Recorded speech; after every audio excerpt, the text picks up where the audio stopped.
In the meantime, as far as a biggest honor, the highest civilian award, Bharat Ratna has now been also announced for Chaudhary Charan Singh. This has been one of the biggest demands, rather, that has been put forth by the RLD. Let me go across now to Pragya now. The farmer leader now getting a Bharat Ratna. Pragya, this official announcement being made.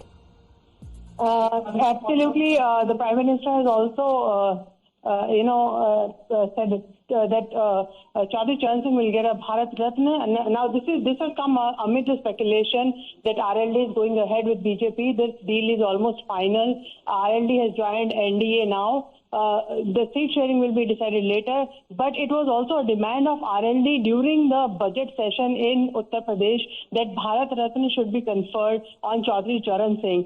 This demand, it seems, that has been met by the central government, and obviously Chaudhary Charan Singh is a big leader, was a big name, in fact, among the Jat and farmer. Dharmendra Malik ji भी हमारे साथ phone line पर जुड़ रहे हैं। प्रज्ञा बने रही हमारे साथ। चौधरी चरण सिंह के लिए नाम अनाउंस किया गया है सर, भारत रत्न के लिए आप क्या कहेंगे?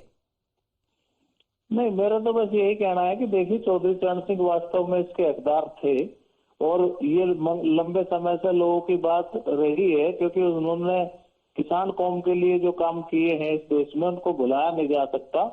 और अगर चौधरी चरण सिंह जी को भारत सरकार ने भारत रत्न देने का फैसला किया है तो ये एक उचित फैसला है और हम इसका स्वागत करते हैं।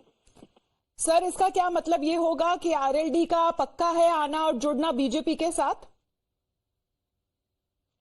देखिए, मैं उस परिप्रेक्ष्य में तो कोई टिप्पणी नहीं कर सकता, लेकिन अगर भारत रत्न समझौते के लिए है केवल, तो ऐसा नहीं कहा जा सकता, क्योंकि चौधरी चरण सिंह जो है किसानों के एक बड़े नेता हुए और उन्होंने नहीं, मलिक जी मैं इसलिए पूछ रही हूँ क्योंकि आरएलडी की बहुत लंबे से ये मांग रही थी कि चौधरी चरण सिंह जी को भारत रत्न दिया जाए। हाँ, आरएलडी ही नहीं, जो भी किसान जाति से जुड़ा हुआ व्यक्ति है या जो भी पार्टी उसका समर्थन करती है, सबकी मांग थी कि चौधरी चरण सिंह जी को भारत रत्न दिया जाए।